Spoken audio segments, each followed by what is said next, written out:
Hey, welcome back to the channel, everybody. Today, I just want to share a few tips from my latest experience on shooting Mommy's Boy Episode 2. If you haven't had a chance to see Episode 1, go ahead and subscribe to the channel. It's located in the YouTube. Um, Go ahead and check that episode out. And just about 2 weeks ago, we finished up Episode 2. It's a little longer. Episode 1 was basically about, it's still a short film, but it was probably around 10, 11 minutes long. However, the second episode is going to be between 15 to 20 minutes long. And what I want to talk to you about today is the differences from episode 1 and episode 2 as far as production. So in episode 1, I was the writer and the producer of episode 1. And basically, what I did is I hired my director. I had to brush some dust off. I was thinking about, let me go ahead and direct, but it's been years since I've directed. So I was like, you know what? Let me sit back. Let's go ahead and get refamiliarize myself with the process and things of that nature. But then it's like, once everything is in motion, then you kind of, those muscle memories start to come back. And it's like, oh, okay. But at the end of the day, I still learned something from allowing another director to go ahead and shoot, because every director have their own style, the way they like to shoot their scenes, the way they like to compose their shots, their lens choice. Some love prime, some love, zooms, whatever, to each his own, right? So the point is, the director is the visionary for the story. So only thing I did, write the script and produce. Other than that, not once did I ever interfere with the director's vision or anything like that. He had 100% creative control. That was perfectly fine with me. He did a great job. Misa Salazar, shout out to you, man. You and your crew. He also brought along, some crew. If y'all go look on the channel, you'll also see a BTS behind that particular film. And let me tell you, man, it was a great experience. It was a great experience, and it was a lot of work. It was a lot of work, long hours for a 2 day shoot. I mean, we probably shot 15 hours. So I know if you're not accustomed to shooting long hours and things like that for an indie filmmaker, hey, get ready for it. Get ready for it, because you can go through and get your call sheet, you can get your shot list, you can get all these things on paper, and it looks like, okay, we can do this, and we're going to do it in this time frame. But once you actually get on set, things start falling apart, things beyond your control, such as somebody having a flat tire, or somebody getting sick at the last minute, or somebody getting sick on set from day one. So you really want to start day one out with a lot of momentum. And when these things happen, you have to make adjustments on the fly. And these are things that your call sheet, your pre planning, none of these things can prepare you for the unexpected. So you just have to move. And this is what I really want to focus on as far as the differences between episode 1 and episode 2 with the productions.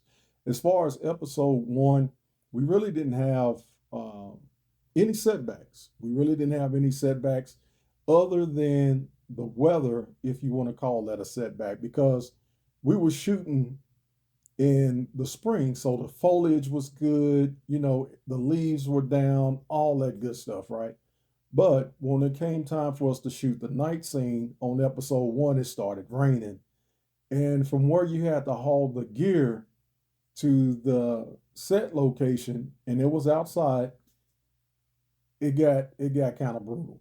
And not only that, shooting at night requires you, if you don't have battery operated lights, you got to bring in a generator, and then you got to fight through all these circumstances. But in most cases, if you bring in a generator, just kind of make sure you got a good one that really compresses the noise. Okay. Now, if you're shooting B-roll or something like that, it really doesn't matter. But if you're trying to capture audio and things like that, then you really want to fine tune, your generator, or have it so far back and run your cords to where it's on, it's powering your gear, and it's not picking up on the mics.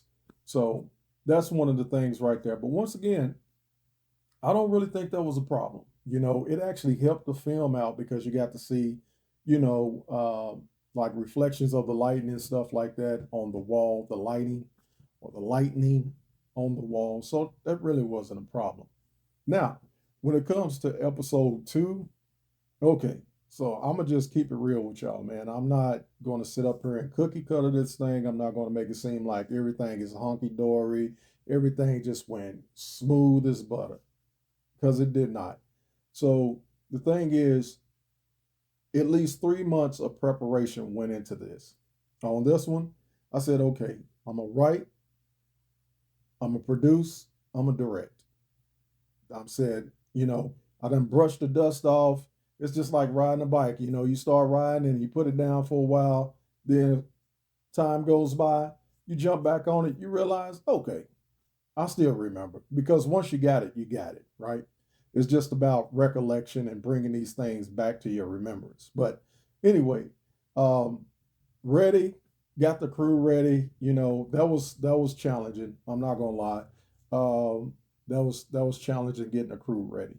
Okay, and a lot of the people that I have worked with in the past, most of them was already on projects because once summertime hit, everybody's busy. So you got to get started. Even though I got started like 3 months early, I was still behind on people that I wanted to get in contact with, and hopefully they would join the team and things like that. So that presented another challenge right there. That's fine because once again, 3 months out with planning preparation. Okay, mind you, the script is already done. The script is already done. So um, once I assembled the team and assembled the actors and things like that, I'm like, okay, now time is fast forwarded. Now we're probably about 3 weeks before shoot.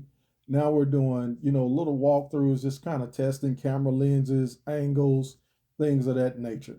And just to kind of get a feel for how it might go, how we might shoot it, and things like that based off of the shot list. Because I also created the shot list as well. I mean, I did the whole pre-production. I did the shot list. I did my storyboard, all of these things. And I'm gonna tell you just real quick, a real good source if you want to create a shot list and a storyboard, man, you guys need to check out Studio Binder.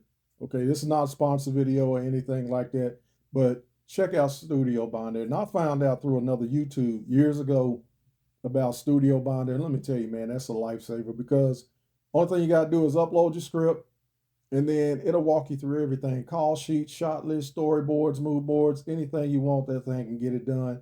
And that was a lifesaver.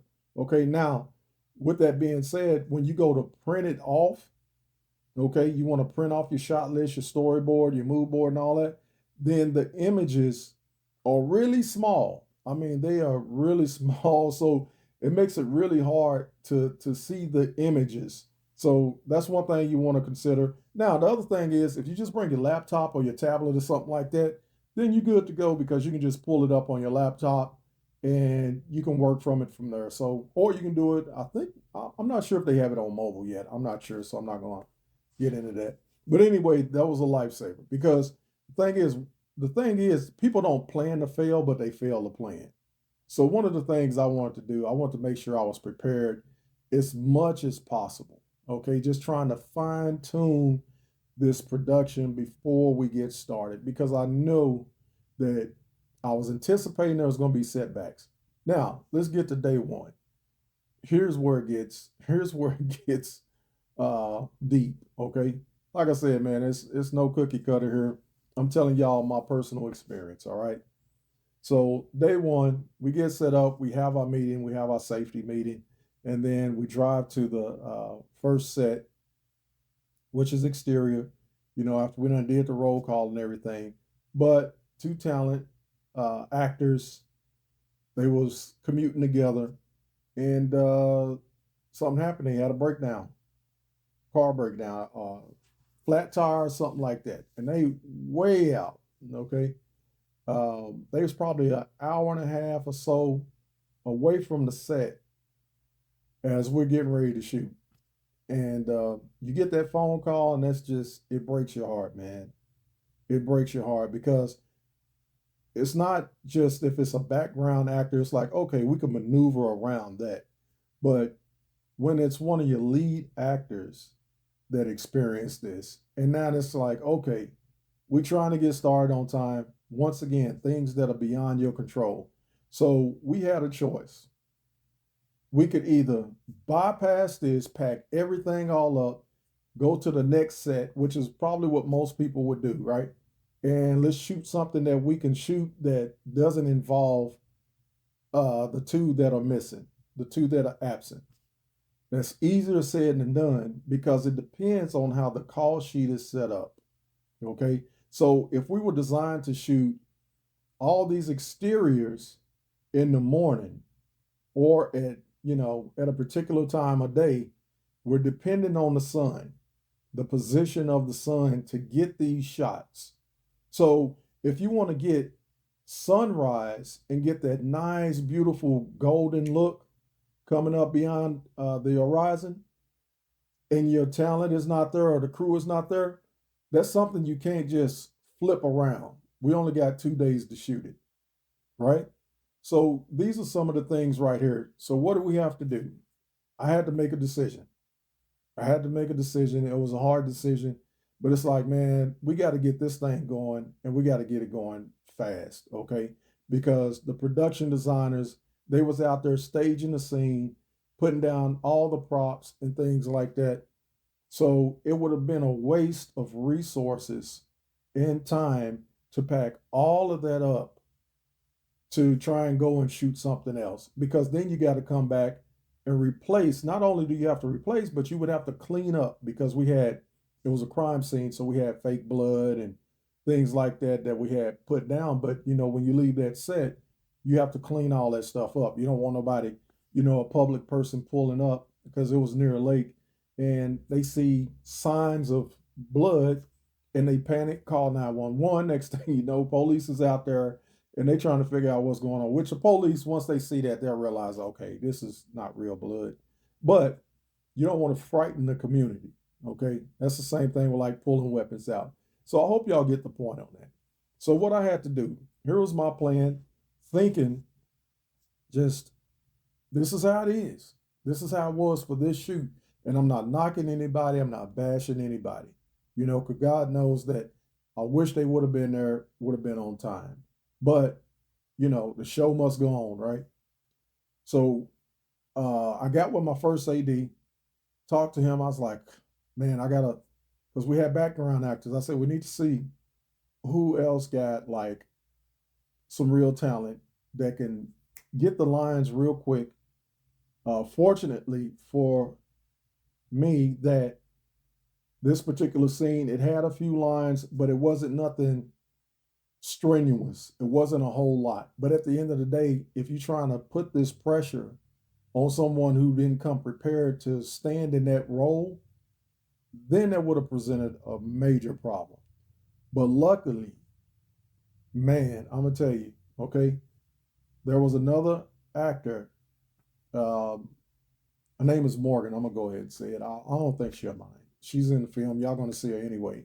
And we had met at the safety meeting. That was my first time meeting her, and she was already telling me she had background in acting, theater, and y'all know theater is hard. I mean, theater be getting after it, okay? And it's different from like filmmaking because a lot of actors say that theater actors are method actors, whatever that is, method acting. I don't know. I'm not going to get into all of that, but you got to be ready because you're doing performances live and it ain't nobody throwing you your lines out there. You got to be on point. You got to know how to improvise, do improv, all that kind of stuff. So me and the first AD, we talked. I said, I got to find somebody. Then he had mentioned, I was like, bingo. Then it dawned on me once I saw her, called up, had a little conversation with her. Man, she was ready. She stepped up to the plate. She was like, yeah, I'll do it. She came as a background and I heard her read the line and I was like, She got it. And just that quick, she got it. And I was like, okay, now we're gonna have to make another tough decision. Okay, because now by this time, an hour, probably about an hour and a half has lapsed because trying to figure out and juggle, because I was sitting up there going through my log and seeing like, man, who else can I call that can get up here that's close and blah blah blah. And we already had the talent right there on the set, you know. So now we call back because I didn't just give up on the first talent, the lead talent, because they was running late. I understand that. But when I called back to check on their status, their location, an hour and a half later, they already an hour and a half away. And then you call back an hour and a half, so that's 3 hours now, right? Okay, and then you check status. Hey, what's going on with the car situation? Oh, they just now pulling the car in the shop. Ain't no telling how long that's going to be. Okay, so at that point we knew, okay, they're not going to be able to make it, and this will set us back 4 or 5 hours. We'll lose a half a day right there. So I'm glad that I went ahead and made that tough call, okay, to go ahead and allow another artist to step up and display their talents. And I'm gonna tell you, it was well worth it. Okay, I got lucky on that. Call it what you want, or in her case, it's like being in the right place at the right time. You just never know how your opportunity is going to land. Okay, that's why it's very important that you try and establish, these relationships and things like that. And you don't want to burn any bridges. And we already know making a film, it's a lot of pressure. I don't care how small it is. And one of the artists, man, on YouTube, y'all go check out D for Darius. That dude is cold. And this guy, tons of experience, obviously, tons of experience. I mean, he's shooting short films with no dialogue. And I'm like, man, that is insane. And it's still emotional. The story is there, you get it. And he's shooting it solo. And I'm like, man, I got to step my game up. But I love watching creators like that because it challenges me. And I'm very competitive. I'm not going to sit up here and just say, well, it's all art. We're just having fun. Yeah, we're having fun. But at the end of the day, you want your stuff to shine. You want it to stand out. You want it to be seen. And then the people that watch it, granted, everybody's not going to like what you put out there. That's fine. That's fine. But at the end of the day, as long as you like what you put out there, that should suffice. And that's the way I am. So therefore, I had no problem with once again being the writer, director, and the producer of this film. Now, with that being said, uh, I'm so glad going back to the talent is that not only did she kill that first scene, but then once she put the script in her hand and she went over it, and the other thing is this, even though she was background, she had already read through the entire script. So she was already familiar with the story. And so once she jumped on and really started, diving into the character, motivations, things like that, man, it was a no-brainer. So it made it easy to direct, the actors when they're prepared, when they can deliver their lines and they can nail their lines. Now I get it; it's going to be some retakes. Nothing wrong with that. Because me, I'm kind of like, not that I have the budget for that, okay, but I like to say, as far as trying to nail a scene, I like to be like David Fincher. I'm talking about as far as if we got to do 2 or 3 takes, let's do it. Because I'm not a believer, and I get it. Sometimes it's happened, things happens beyond your control, and you got to adjust and you got to keep going. But I'm not a believer of shooting everything wide. Okay, I get it that you shoot wide shots for your establishing scene, or if you're trying to isolate a character, show loneliness, or them being vulnerable or something like that. I get it. But to just go wide, I'm talking about shooting at, 18 millimeters, 12 millimeters for one character when it doesn't involve like an isolation or you trying to establish a shot. I don't do that. I'm not just going to run around on an 18 millimeter and just capture everything. To me, that's I don't know.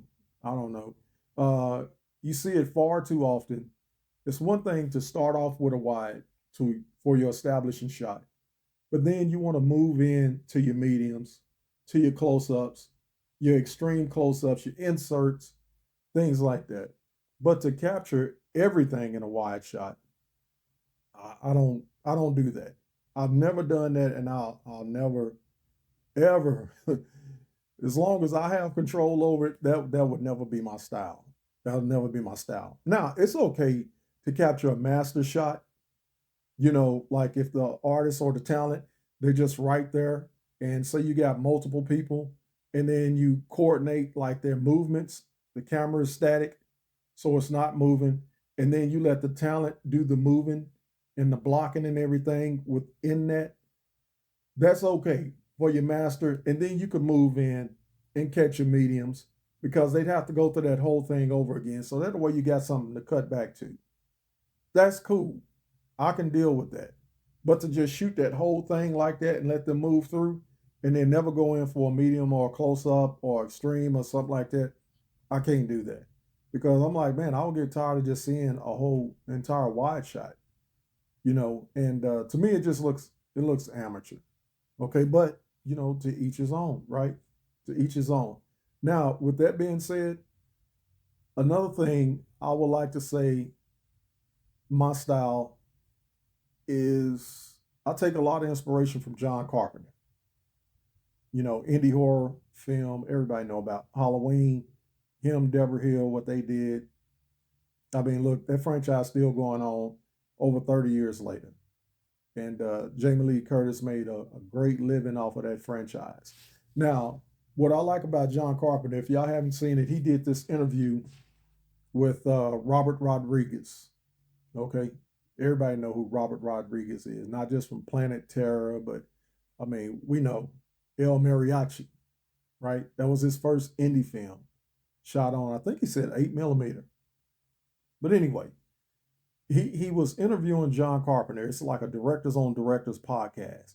And I'm sitting up there listening. If y'all get a chance, go check that out, man. Go. I think it's called El Ray podcast or something like that, or just look up John Carpenter and Robert Rodriguez interview, and it should pull up. But around that 10-minute mark, somewhere off in there, Rodriguez had asked Carpenter a question about like lighting and gear and stuff like that. And John Carpenter said something that I know rubbed a lot of people the wrong way, but it was confirmation for me that, okay, it's nothing wrong with your style. He said, and listen, once again, this is not bashing anybody. It's just his creative decision. It's on him as the director. He just saying, my seal of approval is this. I don't need a DP to tell me where to put the camera. He said, I need a DP to set the lights, So however I need that move to be lit, that's their job. But as far as where that camera is going, what lens we're going to put on here, that's my call. That's the way I am. Because I'm like, man, I created the shot list. Why go through the whole thing of creating a shot list and then turn all that responsibility over to somebody else who won't even go according to the shot list? You see? So that's my creativity. And that's the way I like to operate. Nothing wrong with that. Because now, on the other hand, if you get a DP like Roger Deakins, he's staging all the shots, rightfully so. Okay? Rightfully so, because, I mean, just look at his track record. I mean, this man, he's a master at capturing a story. That's fine. We know what he did, No Country for Old Men, the Coen Brothers. And a lot of his stuff, I'm going to say this. He tells a story. I love his style because it seems so plain. It seems almost like anyone can do it. Now, I'm not talking about 1912. That's on a whole nother level right there. I'm not. But they did have to use a lot of wide shots. But with the wide shots, they was pushing the camera in, closer to get their mediums. But it was the same lens. So that was his style. shooting those long shots like that. But for me, like I say, and I hope this helps somebody, man. Don't be afraid to, I like to work right there with the DP. I am like right there in his back pocket. I'm right there. I'm looking. I'm not sitting in Video Village, looking at a monitor and all that kind of crap. I'm not doing that. I want to be right there with the talent because you know what I think? Quentin Tarantino said that. That's why it's rolling off my tongue like that because that came from Quentin Tarantino. He said the same thing. It's another interview out there where he was being interviewed and he actually got out of his seat while being interviewed and walked to the front of the audience and kneel down. Was like, I will get this lens and I will get down right here. He said, I'm right there with the DP. I'm right there. So it's like he's not sitting in Video Village. I just don't, I don't know. Some people direct like that, some don't. I'm not bashing them or anything, but to me, it's like, is that really directing? I mean, are you really directing, or are you just saying, okay, here's what we need, and then you go take a seat back there and let the DP do all the work? And then if something goes wrong, I mean, you back there watching. I, I don't know. I don't know. Y'all, what do you think? I mean, what's your style? I mean, I really want y'all to chop it up with me. Like I said, man, it's no cookie cutter. There's no right or wrong way of doing it, but everybody should have like their own method to how they get things done. Okay, and respectfully so. I respect everyone. So just because I don't agree with how somebody else is, making a film, there's nothing wrong with that. There's nothing wrong with that because I learned a lot from everybody. I mean, I'm not gonna lie. I watch a lot of short films and I get inspiration from the short films because that right there is motivation. It's motivation and it's hard. It's hard work. But I tell you what, man, it pays off when you got exceptional talent. You got an exceptional crew that can help you out, things of that nature, where they want to see a good product just as much as you. And I think that right there is something to be, proud of when you can do that because you want to establish a group of people, or for me, in my case, like a small pool of people that I know if I ever do a project, these are the people I can depend on. Now, granted, on the flip side of the coin, okay, you're gonna have those that you're gonna be like, can't work with them anymore. I just can't because y'all don't gel, y'all not on the same page. And some are just there, granted, I get it. Everybody want to be paid. Everybody want to be paid, rightfully so. I respect that. But when you're there and you want to be paid, you got to be doing your job. You can't be sitting down, lost. We got to go hunt you down. It can't be none of that because we don't have time for that. Because we got to go look for you, send out a search and rescue to figure out where you at. Then that right there is slowing down production. All these things right here. So it's just all of these little things that, once again, unexpected things that you're not planning for. These things happen on set. Okay. And when these things happen right here, it affects the entire team. Okay. Uh, the other thing is, man, you want to try and keep the morale up. That's what I noticed because from episode one, the morale was great. It was great. Like I said, I didn't say nothing. I sat back because I'm not the director. I'm the producer. Okay. I had no creative control. I put all that in the hands of the director for episode one. I respect him, his vision. Like I say, we got different styles. So that shows you right there, I'm not a hater because somebody don't direct like me. Okay. I'm just not. But I'm like, man, I learned a lot. And I saw that morale. On episode two, we had great morale. Great morale. Now, I'm not going to lie. Once again, we had that late start, almost 4 hours we lost at the beginning of the day on day one. And that came back to bite us on the last scene on the last day of the shoot when we're trying to knock out one of the most important sequences. Everything started falling apart. Everything. Rushing for time because we had a drone shot. We had to set up. Uh, we got the shot, but we didn't get the drone shot like we had planned because the batteries ran out. The batteries started running low, and I think after 30 minutes or something like that. So we had an establishing shot with the drone, and then we came down and did this nice little. We're supposed to land on the talent, backtrack with the talent, and then go around and almost kind of spy on the talent.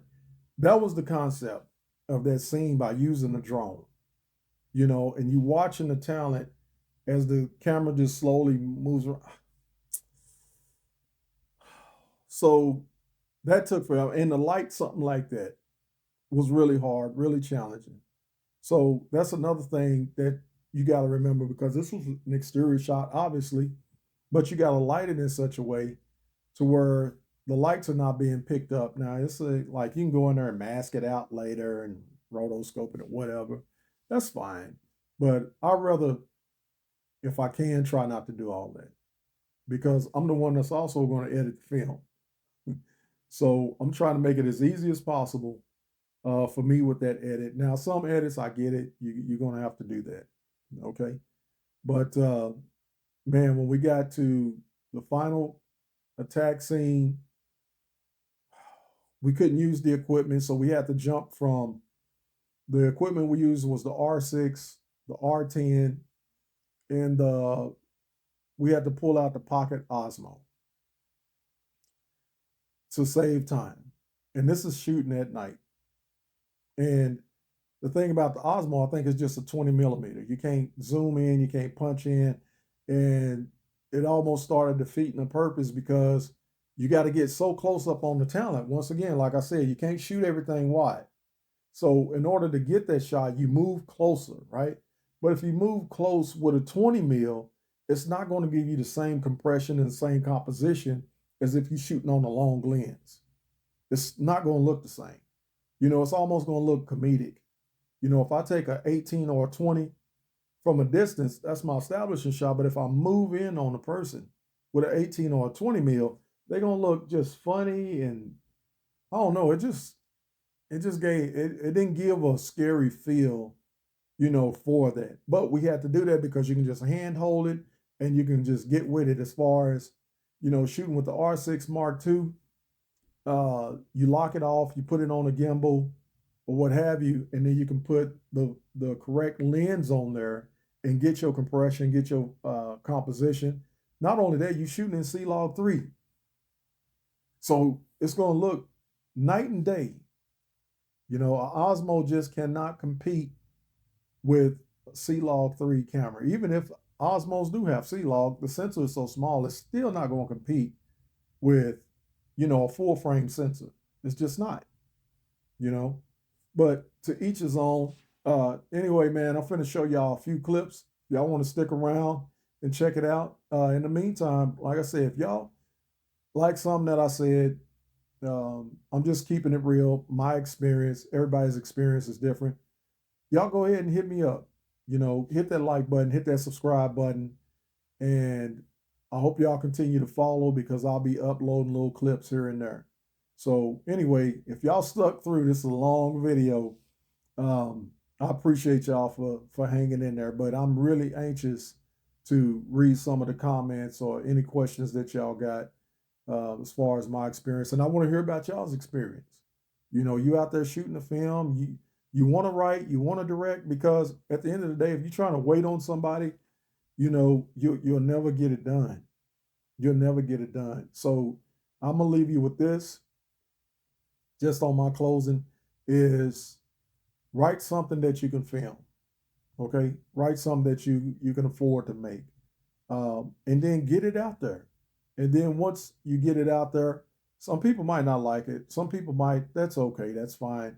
But at least you're getting that muscle memory. You're getting that experience. You're getting that practice and all that kind of stuff. And you'll get better. you'll get better. You just got to hang in there. And then the other thing is, whatever you're writing, pull from different references of other movies, that good movies, movies that you like to see, movies that you want to make. Go find other movies and see how they shot a particular scene. So I don't care if it's something as simple as, somebody walking in the kitchen and making a cup of coffee. You know, look at John Wick Chapter 1. The opening scene, it's a grieving scene. He's walking in and then he makes a cup of coffee. We see there's 2 cups there. He picks up one. Well, we see there's 1 cup, but when he picks up his cup, it reveals a second cup that's there and it's left upside down. Then we walk by and we see his family and his wife. We see that he's married. Things like this that you can show visually. And these are shots that you can do in the house by yourself. You can shoot that solo. So, hey, anyway, I'm out of here. This is a long video, man. Y'all stay tuned. Check it out. Hit that like button. Hit that subscribe button. Leave comments. And I'll catch y'all on the next video. Holler at y'all later. Peace.